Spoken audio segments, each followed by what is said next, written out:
So by now, everyone knows what has been happening in the Middle East. The United States and Israel launched a preemptive attack on the sovereign nation of Iran, whilst they were involved in talks. The Omanis, who were actually mediating the talks, so to speak, between the Americans and the Iranians, actually came out and said that the talks were being progressive. But nevertheless, Israel and the United States, in the middle of those talks, launched a unilateral attack on the sovereign nation of Iran. It's not the first time the United States has done that. It's the second time that Iran was legitimately involved in constructive talks regarding its nuclear program when the United States and Israel decided to attack them in the middle of those talks. And so today, the White House spokeswoman told reporters that Carlin Levitt is her name. She told reporters that today, Wednesday, that if Tehran does not accept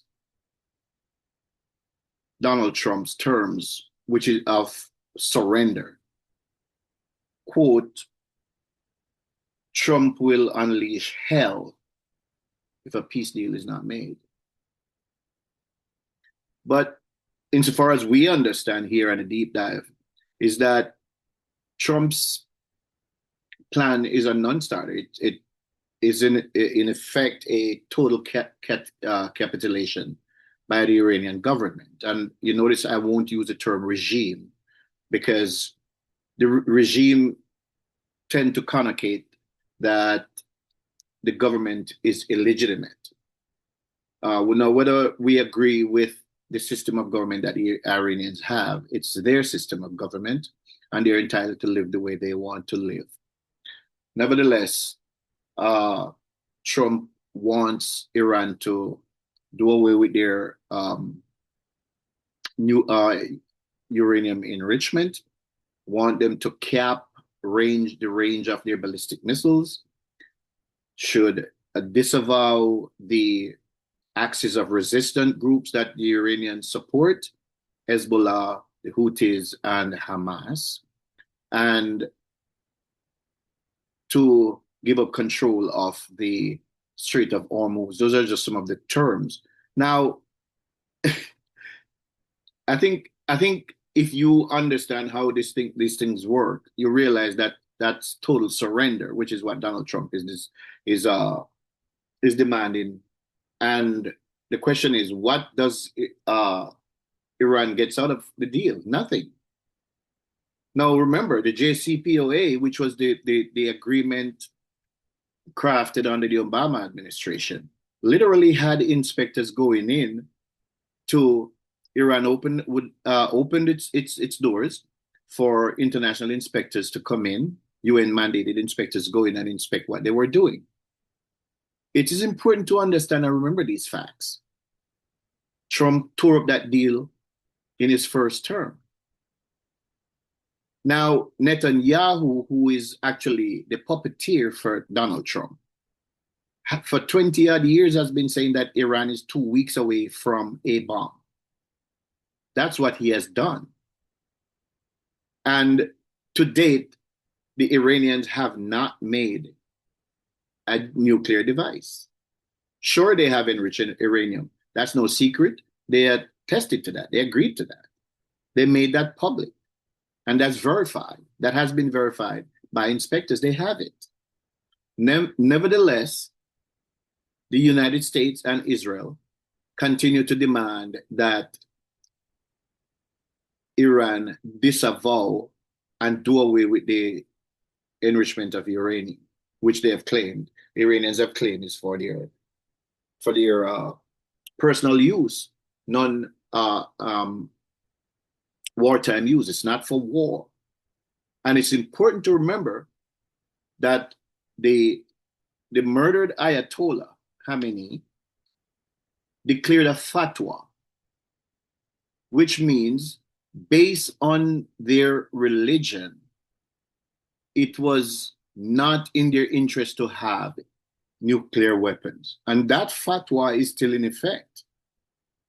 If that fatwa has been rescinded, it has been because Israel has murdered Ayatollah Khamenei.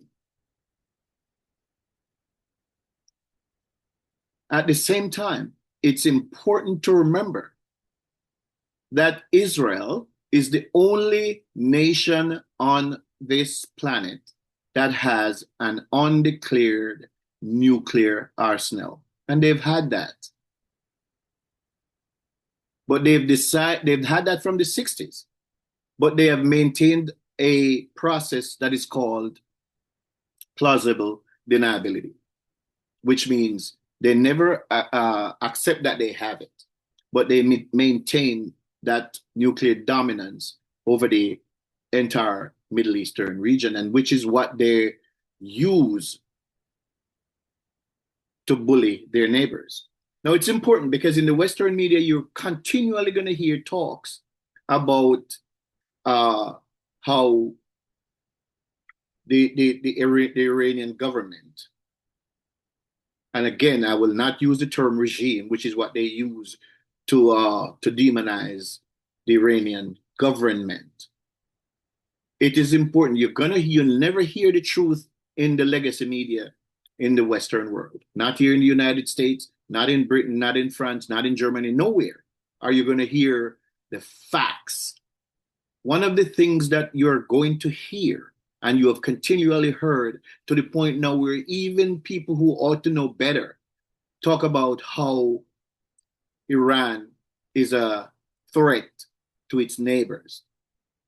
Remember, all of the Gulf states are basically lapdogs for the Western world. These, from Saudi Arabia, the United Arab Emirates, all of them, Jordan, all of them are basically lapdog to Israel. Israel doesn't have to worry about them. Their militaries are, I don't know, they're like security guards. So none of them can literally stand up to Israel. Israel is the country in the Middle East that is seeking hegemony to control all of Western Asia.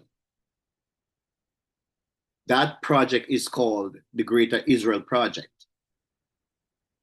And so the only country that is standing in their way, there are two countries standing in their way presently.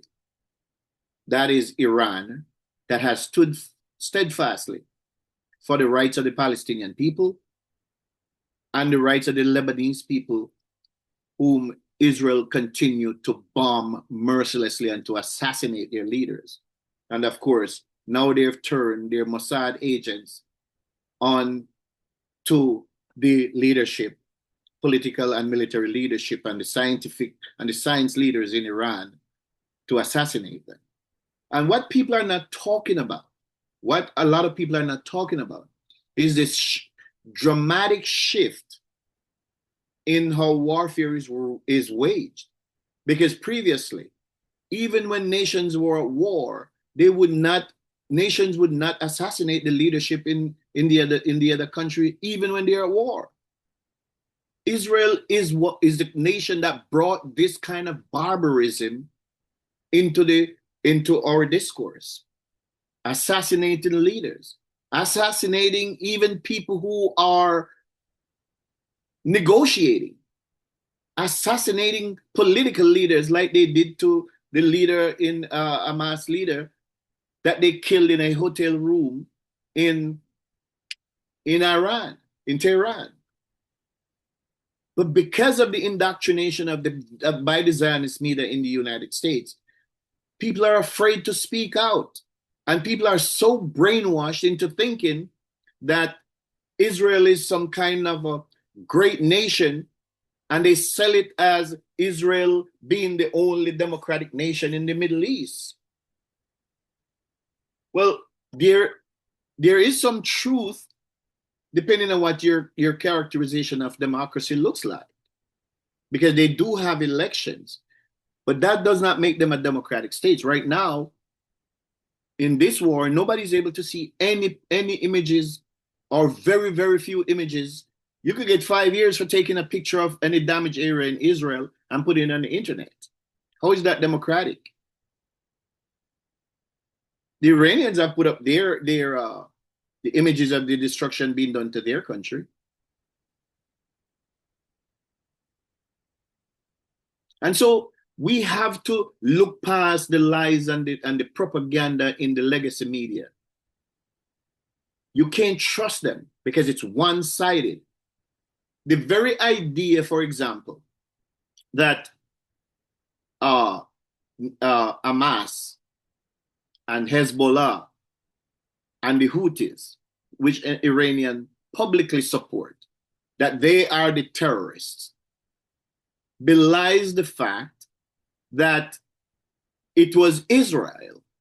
It was Israel's oppression of the Palestinian people. Israel genocide on the Palestinian people. Israel repeated and continued occupation of Lebanon. And Israel hostilities that bred all of these resistance groups. Those are just facts.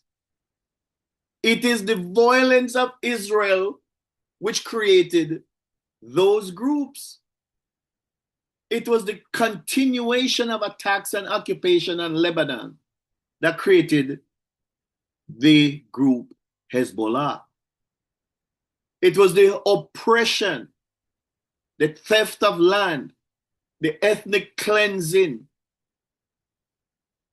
of Israel, by Israel of the Palestinian people that created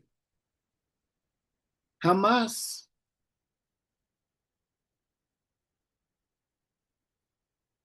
But if you listen to the media here and if you listen to government officials in the Western world, you would think that these groups came up and just decided they wanted to destroy Israel because they just hated Jews.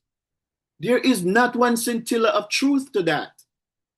It is directly because of the aggression of the Israeli state against these ethnic people that has bred these people who are fighting back against Israel. No, listen, if you have not yet subscribed to this channel, please do. Give us a like. It helps the algorithms. Please subscribe to our channel. Leave us a comment. Tell us what you think on this subject and leave us a comment. Give us a like. It helps the algorithms. We really, really, really appreciate you for doing that. Now back to the subject. And so let's examine the core tenets of what's happening right here, factually. Under the UN Charter, the use of force is prohibited, except in two narrow cases. UN Security Council authorization or self-defense against an actual or imminent armed attack. There is no widely accepted legal doctrine allowing preventative war. That is, attacking to stop a possible future threat. There's no such thing under the UN Charter. And so what does that render these attacks on Iran? Illegal. Illegal. But if you trust the legacy media, you will never hear these facts. These are not hyperbolic statements, they're facts. And so the legality of the US and Israel's case, it's based on weakness and a lack of formal legal justification. There is no Security Council authorization for force. Most legal analysis suggest and conclude that the self-defense claim is unconvincing because Iran had not carried out an armed attack on either state in the relevant time frame. Evidence of an imminent attack was lacking and is disputed. Preventative strikes against a potential future nuclear capability are generally rejected under international law. What makes this even more ironic is the fact that Israel, and Israel that is a pariah state, a state that is outside the norms and the realm of international law based on its genocide in Gaza, based on its nuclear program, its undeclared nuclear program, has lived for the past 70 years outside the realms of international law.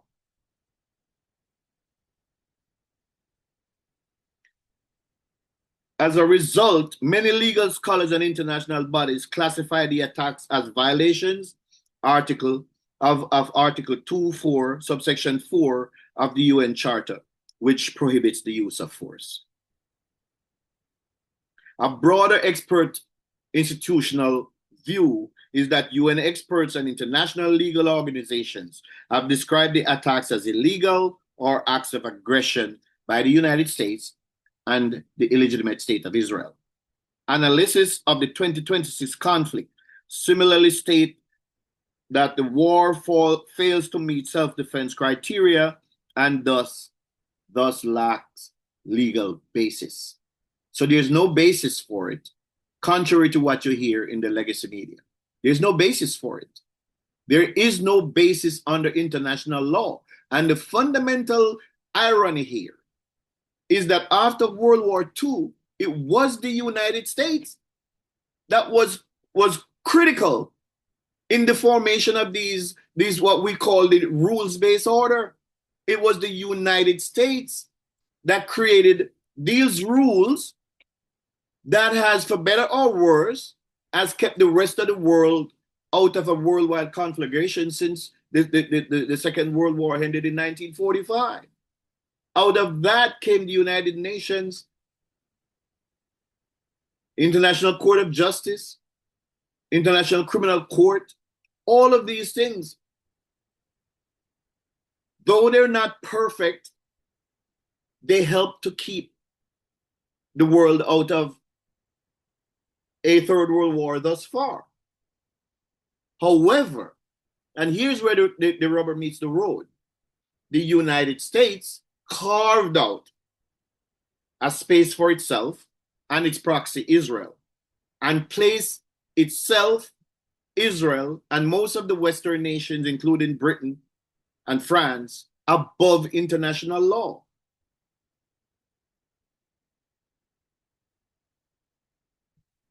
And so we've seen time and time again where African leaders are dragged before the International Court in The Hague and accused of war crimes. We've seen the United States go into Libya, chase Assad out of Syria. We've seen Saddam Hussein murdered in his country.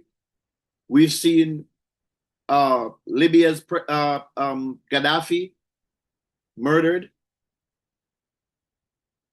And those are all against international law. None of these countries pose a threat, much less an imminent threat to the United States. Now let's be reasonable. Let's deal with the facts. None of these countries presented any threat, but those people are all dead with the exception of Assad.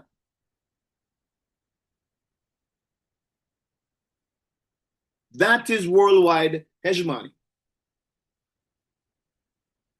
That's what American hegemony has done across the globe.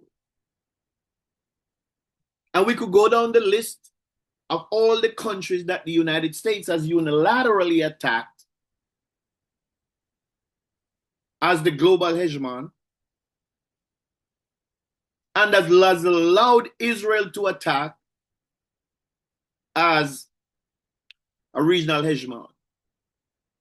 So what Israel seeks now is Big Brother America to be the, for now, because if you hear statements from some of those rabbis, you'll know that they have no respect for the United States. They don't care about the United States. What they want to do is to rule the world because they believe that they're God's favorite people and God's chosen people, and they're supposed to rule the world. And so what they're doing is using the United States to achieve their global ambitions.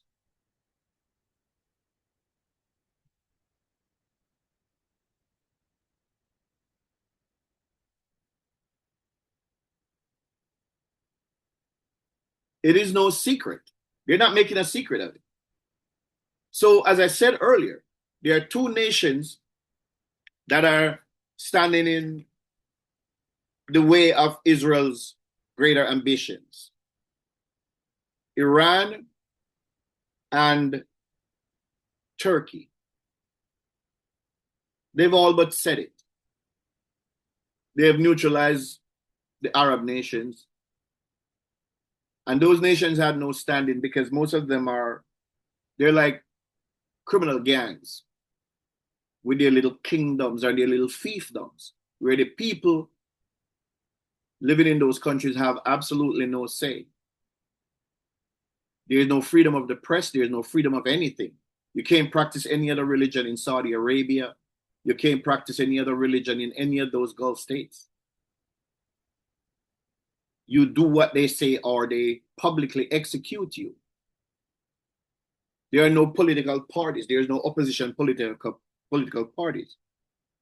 There are little kingdoms ruled by one man. But you have to ask yourself this question. Why is the United States and Israel not going after those countries, those little fiefdoms? Well, I'll tell you why. They're not going after them because they have them under control. They do as they say.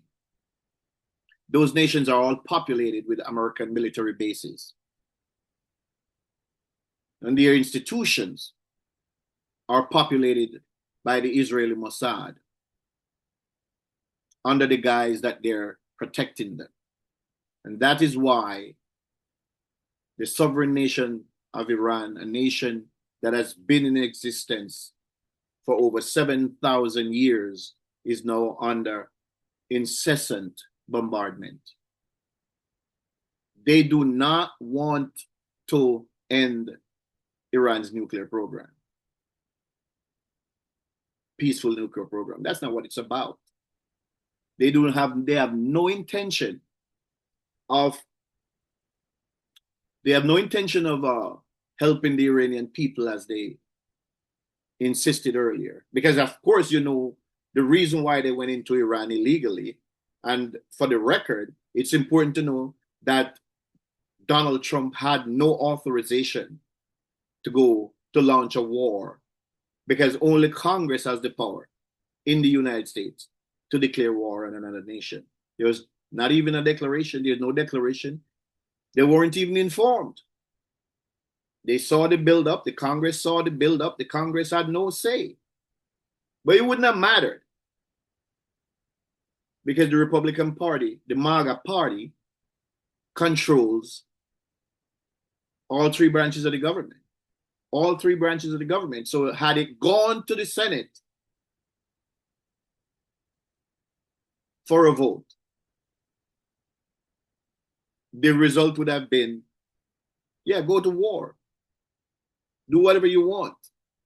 Because the 535 members of the two houses of the Congress have all abdicated their responsibility and ceded their power to the executive branch.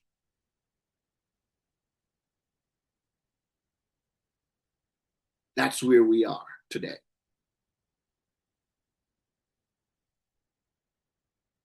So what Donald Trump has done in conjunction with Benjamin Netanyahu is to continue the furtherance of the breakdown of international legal order, the destruction of the rules-based order.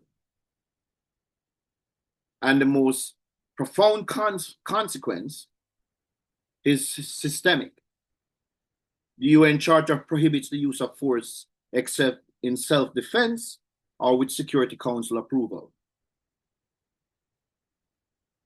And here's the result. Other countries may follow the same logic. If they can see, if they can, so we can. If they can do it, we can do it too. You see the slippery slope now, right? The prohibition on aggression, one of the foundations of the First World War II order, erodes. It's gone. Legal norms become selective rather than universal. Experts already warn this conflict reflects a fragile and unraveling legal system. We're entering into an age of Western cowboyism, where everybody do what they can as long as they have the means and the power to do it. It's this complete destruction of the rules-based order that America itself created, but placed itself and its proxy, not just outside of that order, but above the order. So now what are African nations supposed to say? We're going to allow ourselves to be dragged to The Hague? What are Asian nations going to say? Are we going to allow ourselves to be dragged before the International Court of Justice?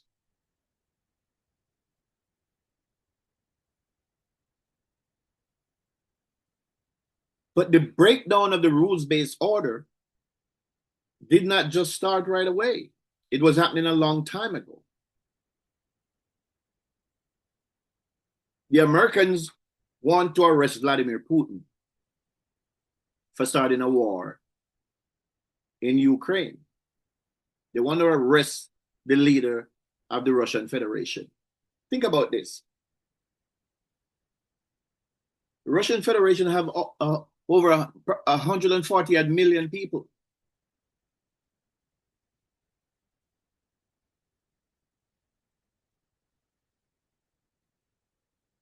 But Israel's prime minister, that has continued to violate international law and commit genocide, is not allowed. America keeps protecting Netanyahu from even being indicted.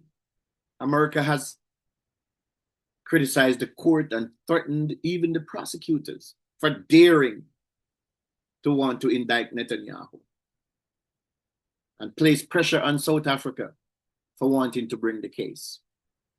There's no rules-based order anymore. There is no international law.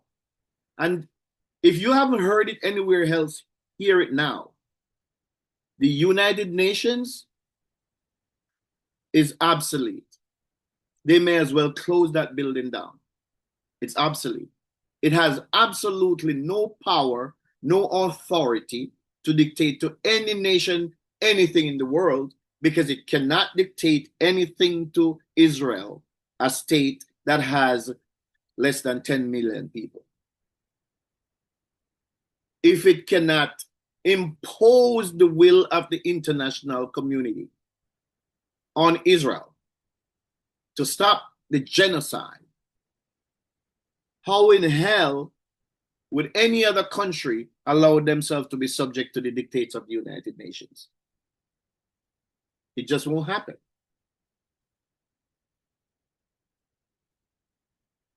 And so this attack on Iran is doomed unless the aggressors come to their senses. It's doomed to escalate into a wider regional war. We have already seen evidence of that, where the Iranians have knocked out the bases of the Americans in the Gulf region. We've seen they have attacked, they have responded in kind to Israel's aggression. And of course, we have not seen the pictures, because why would they, the great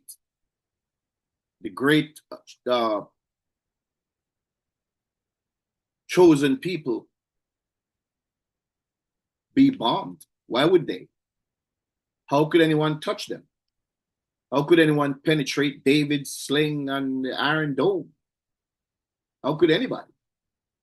No, they can't touch them, right? So there are no images coming out of Israel for us to see what's going on because it's all kept under wraps. And all the experts on the American side, guys who buck the system and speak out, talk about the damage done to American aircraft and the destruction done to American aircraft and warships. But they lie. Oh, the ship had a fire in the laundry room. Yeah, but the ship is going to be out for 2 years undergoing repairs. These are the kinds of things that they do because they take you for fools. Iran retaliated with missiles and drones across multiple countries, doing untold damage. Well, the people who voted for this, they will pay. We will all pay. And it's not just that we will pay at the pump. We are going to pay to heat our homes. And everything is hauled, basically uses fuel. Groceries, the price of groceries are going to go up. But remember, they voted out Joe Biden because the price of egg was too high, right? Yeah.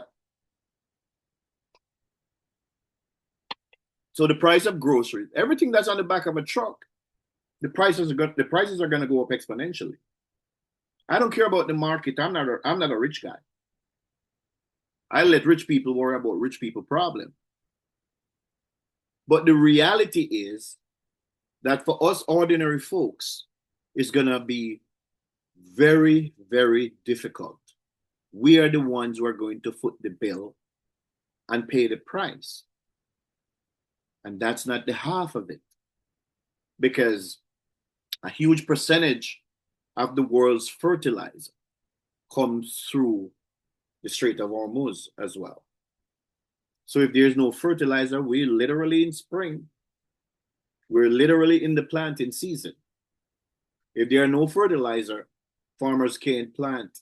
And so inexorably, this is going to lead to famine, lack of food, shortage of food, which means exponentially higher food prices. And in some places, lack of food completely. These are just some of the consequences of this war of aggression, nonsensical war of aggression on a nation that had attacked nobody.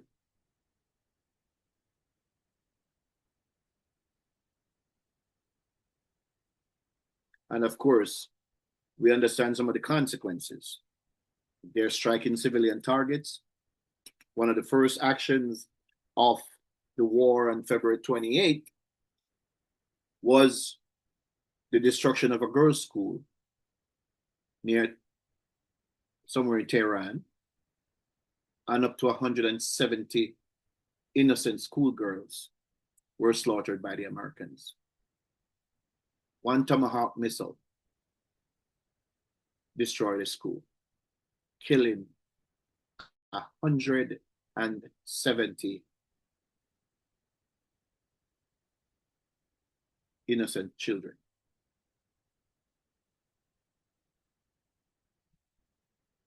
One of the clearest real world consequences, as I spoke about, higher prices and lack of food because of fertilizer. This is just scratching the surface. There are a lot more products that actually come out of Western Asia through the Strait of Hormuz. Helium gas. We just learned today that helium gas is actually used in the manufacture of computer chips. So that means that if this continues and you're still able to buy computers, the prices are going to be through the roof to own a PC, because the most important thing in the computer is that motherboard. There's no chip, can't make, there's no helium, you can't make computer chips.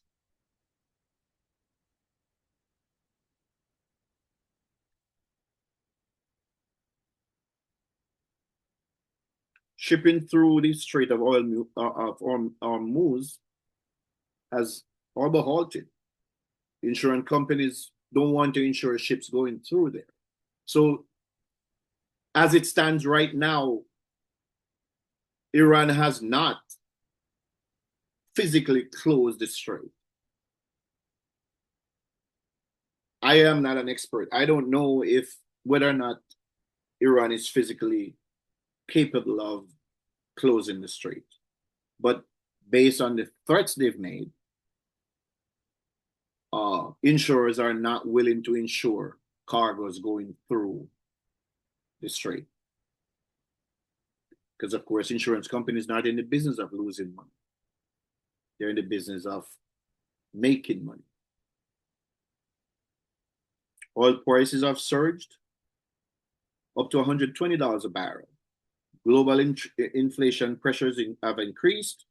Energy shortage have already hit multiple countries. And this shows how a legally questionable war can quickly become a global economic crisis.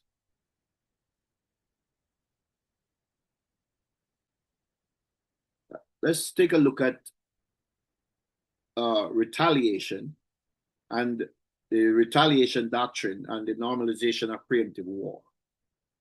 And I spoke about this earlier, I touched on it, how we're now in a place where, you know, the doctrine, the legal framework has been eroded, completely wiped out. There are no lines in which nations are operating anymore within the confines of peace and order in our world. Those are all gone. If the justification is a preventative or preemptive force, stopping a future nuclear threat, that doctrine is not widely accepted in international law. But once used, it becomes normalized. Consequences: countries may justify attacking others based on future threats. Intelligence claims replace legal thresholds. Wars become easier to start, and it's a major shift from the rules-based system to a power-based system. Essentially, what that means is that the biggest, baddest thug on the schoolyard playground gets to do as he pleases. He gets to take everybody's lunch money. This is the world that we're now being, this is where the world has been dragged into.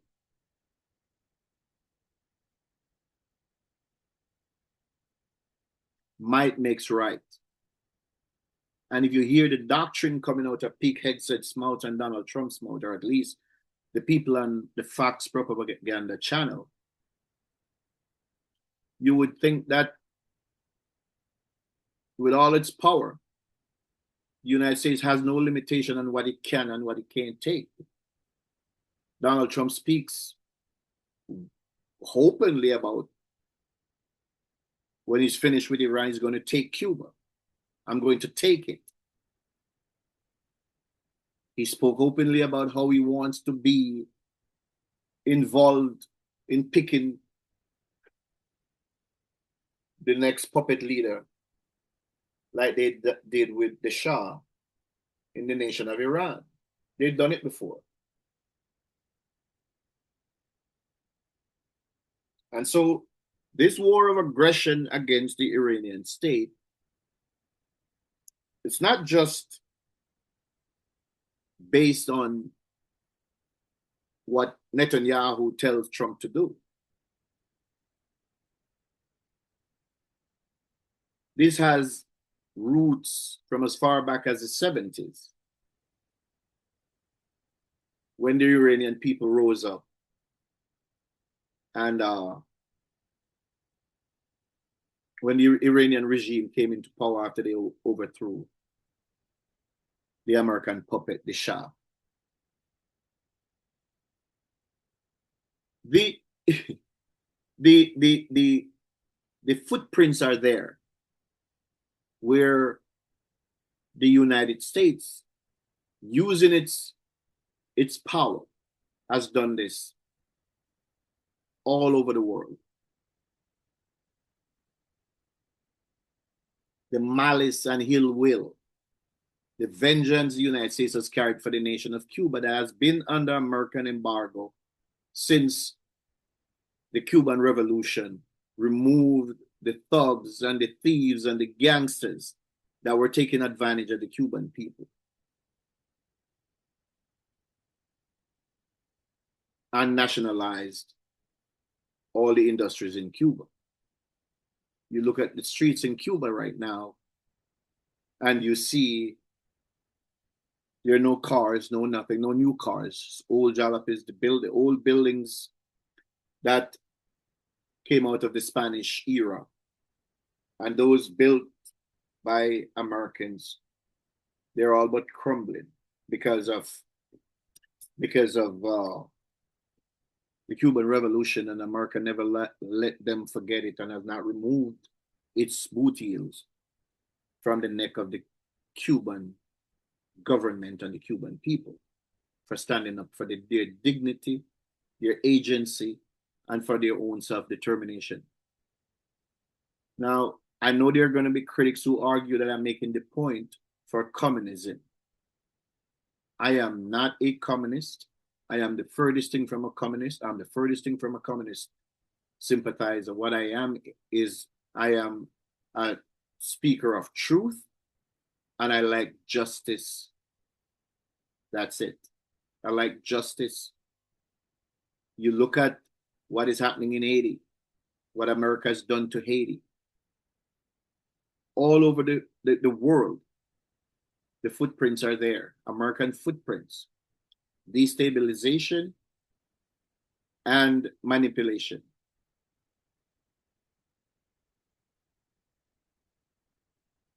Iran is next.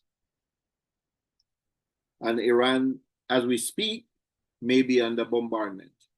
And the next country in their sights is Turkey. One would have thought that at least Erdogan would understand that he's up next in terms of the regional ambitions of the state of Israel. They've said it. You know, it's pointless to even make the point that the actions of the Americans has created a crisis of confidence in America that, for better or for worse, the world looked to for leadership. But how can the world look to the United States now for leadership when the United States has betrayed every trust that has been placed in it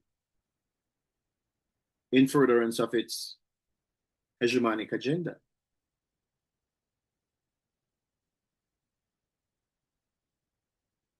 Who trusts the United States that if we sit down, they sit down with the United States to talk, that they're not going to be assassinated even while those talks are ongoing? And let me just say this right now, because the important thing to remember right here is the fact that there was a deal, it's called the JCPOA agreement,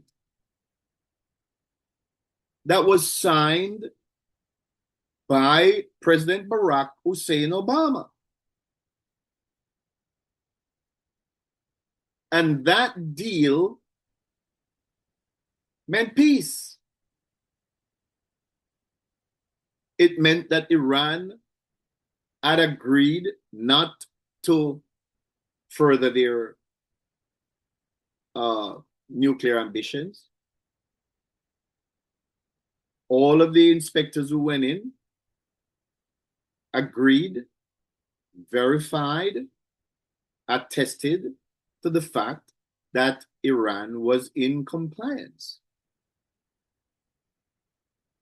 And then emerged a megalomania.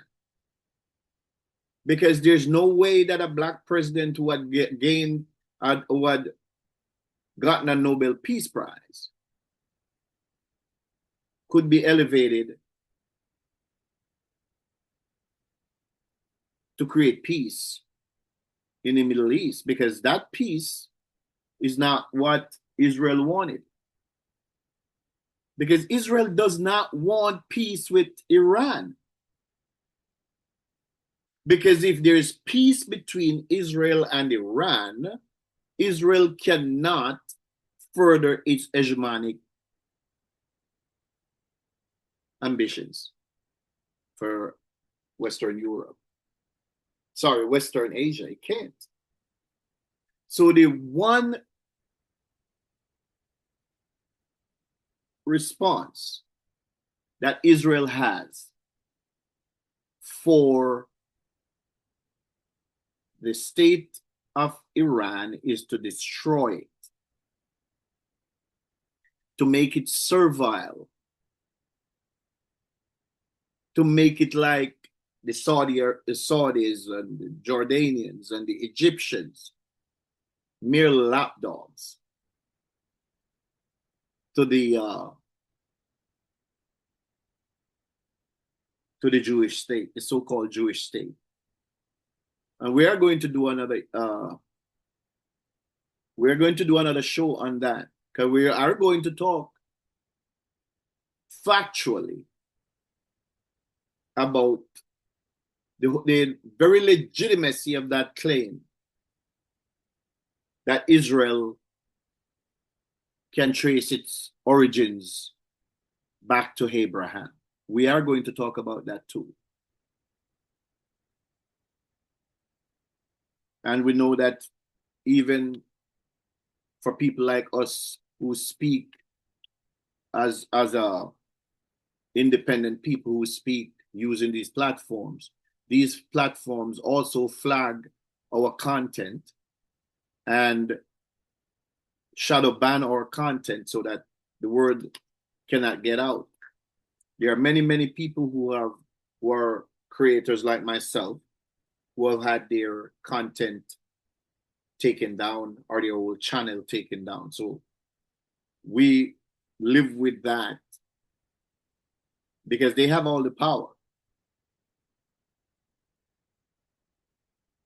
So they can do that. But for now, we continue to speak out, and we will speak out about the legitimacy of those claims. The legitimacy about those arguments that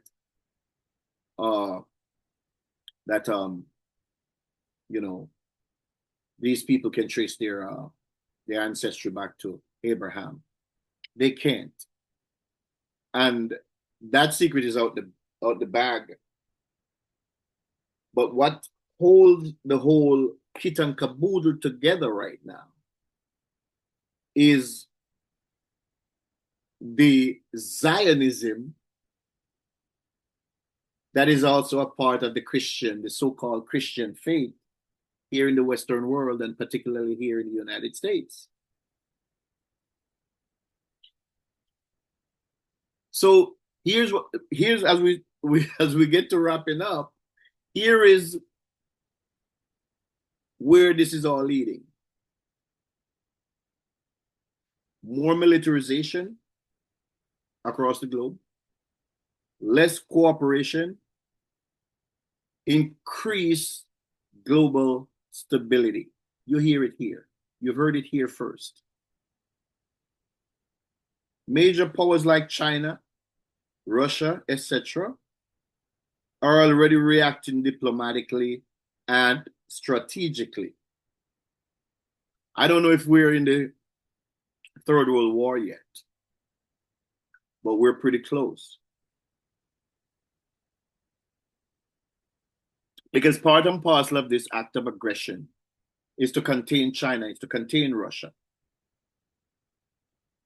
Even though China is way ahead of the United States in terms of renewable energy, they still need oil. And they don't produce oil. So China has to buy oil. So you see this strategy behind the attack on the Venezuelan leader and removing him from power. So the United States is now in control of Venezuelan oil. And that came before the attack on the Iranians, because, of course, China gets oil from Iran. So the idea is to choke off the oil that goes to China. And of course, China can get oil from Russia, it's right there. But they had actually had the Russian oil industry under wraps because Putin was not allowed to sell his oil to anybody. And so they had to be, the Russians had to be selling their oil through shadow shipments at a drastically reduced price. Ironically, because of the choke point that is this the Strait of Hormuz, Iran is now allowed to sell its oil. And remember, Iran has been under US sanctions. So is Russia. But guess what? Because of this war, Iran is now allowed to sell its oil, and so are the Russians allowed to sell their oil. So the Russian Federation is benefiting bigly. Yeah. The Russians are benefiting bigly now because they're able to sell their oil. And they don't have to sell it at a reduced price anymore. Because nobody sat and thought through how this was all going to play out. But why would they sit and think through these things?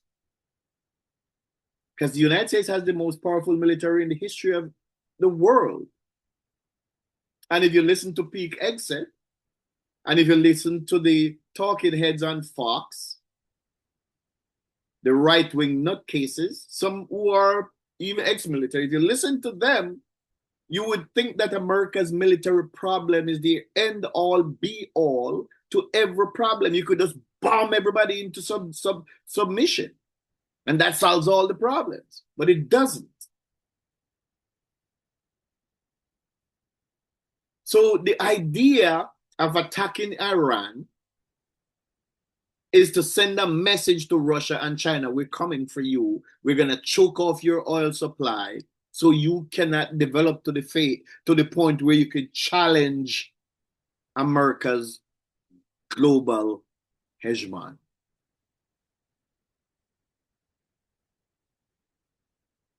But it is already too late. We no longer live in a unipolar world, in a unipolar world, sorry. We are already in a multipolar world.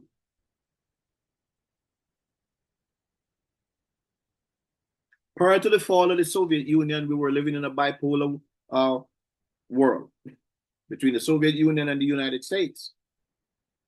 Soviet Union collapsed under its own weight. And of course, America filled that gap rather quickly.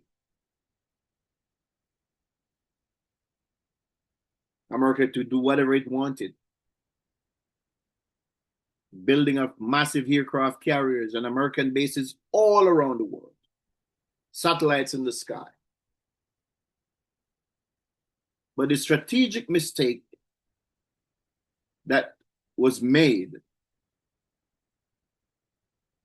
as is the case when a single nation decides to take over the world or to run the world or control the whole world, they make mistakes.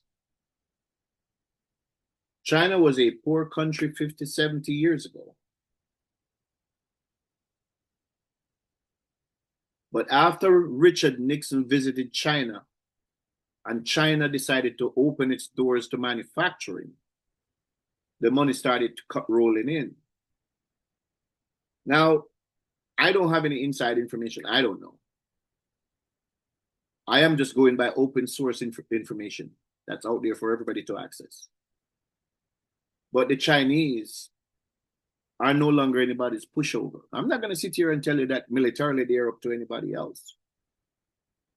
But America is now recognizing that China is a power that must be contained if it is to maintain global dominance.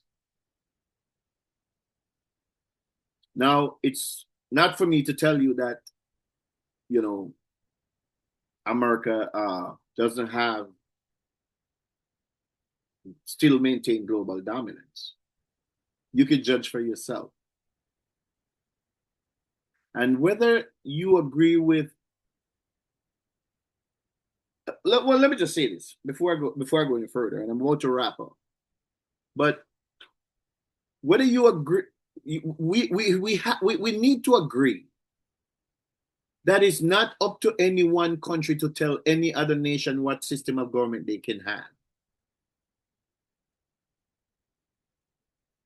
It is up to the people in each country to decide what kind of government they will tolerate.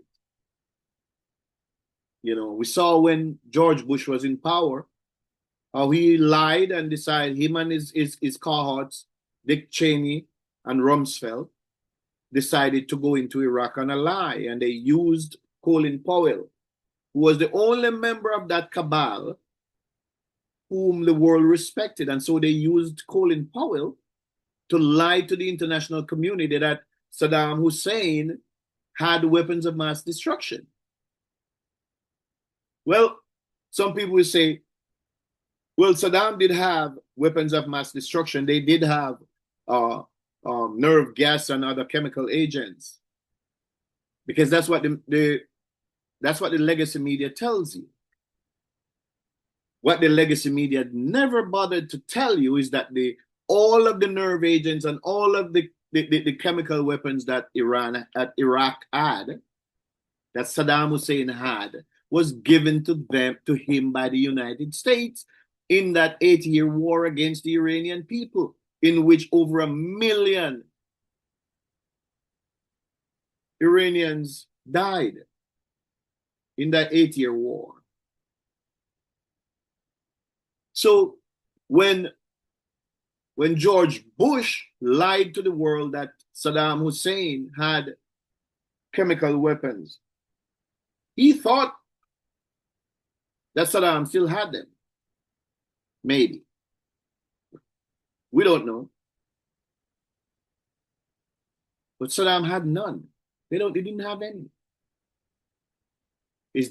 Bush's daddy gave it to them,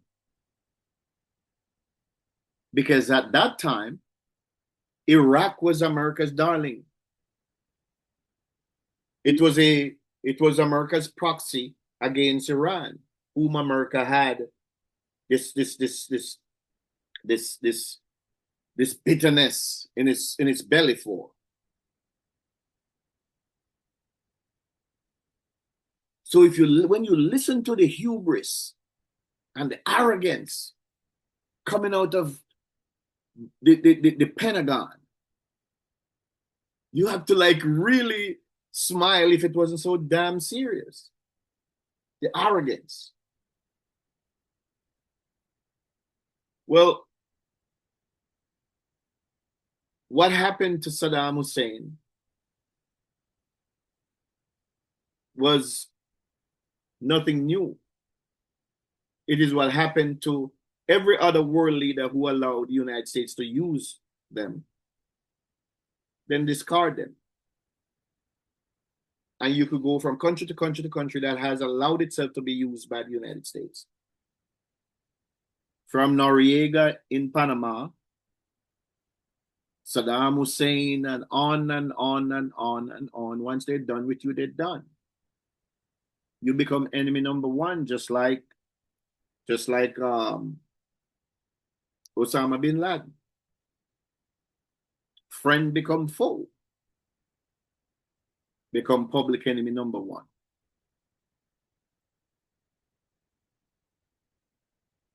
So let's have a reasonable conversation when that is fact-based. Let's not just accept what the legacy media tells us. Let's scratch the surface and think for ourselves. Let's just discard the constant bombardment of propaganda, the demonization of other nations, and the hubris and the arrogance that we can do whatever we want because we're the biggest and baddest bully in the schoolyard.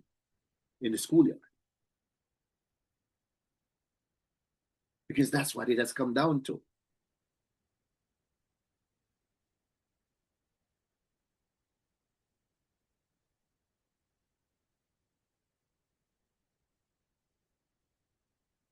In closing, I'll say this. I'm not going to sit here. I'm not a military expert. I don't know how this is going to play out. There are a lot of people way more, way smarter than I am. We're already predicting how this is going to turn out. I wouldn't dare to make any such prediction, but I'll tell you one thing. What we're witnessing here has changed a lot, and we are in a space from which we can never go back. And let's begin with the things that we can predict. There is going to be a lot more conflicts across the globe as a result of this war. There's going to be a more widespread normalization of unilateral wars, because you have great powers, you have medium powers, and you have regular powers. Some of that is happening right now, right there in Asia, between Pakistan and Afghanistan. Pakistan is a nuclear armed nation.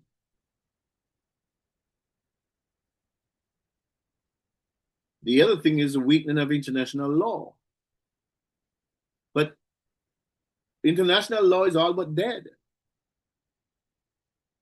And if you gather nothing from this monologue, gather this: the rules-based order that has basically governed the world since the end of the Second World War, it's dead. That's the only thing I'm predicting. The rules-based order is dead. That's the first casualty of this illegal war. And as I said before, I have no idea how it's going to end. I don't know. Because if you listen to Caroline Levitt, White House spokesperson,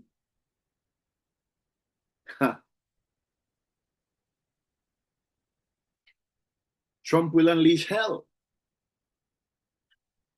Trump will unleash hell on the Iranian nation. Yeah. So,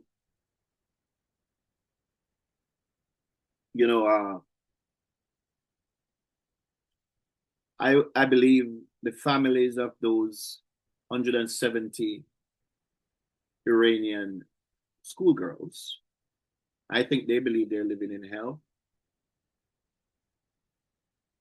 I think the families of the over 2,000 Iranians that have been killed and their government never attacked anybody, I think they believe they're living in hell. I think the over 70,000 people in Gaza believe who were murdered, I believe their families think they're in hell.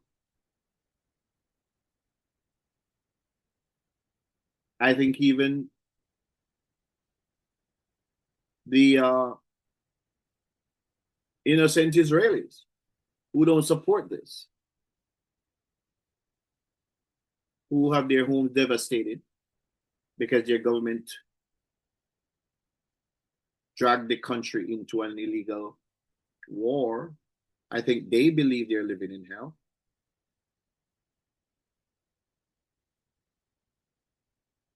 So, as I said before, this unleashing of hell of America's military might can only mean one thing. They intend the complete destruction of Iran in furtherance of Israel's goal of dominance and hegemony, hegemony in Western Asia. My friends, we're going to wrap tonight. Please subscribe to the channel, give us a like, and hit the notification bell so you can be the first to be notified once we create more content like this for you. Thank you and good night.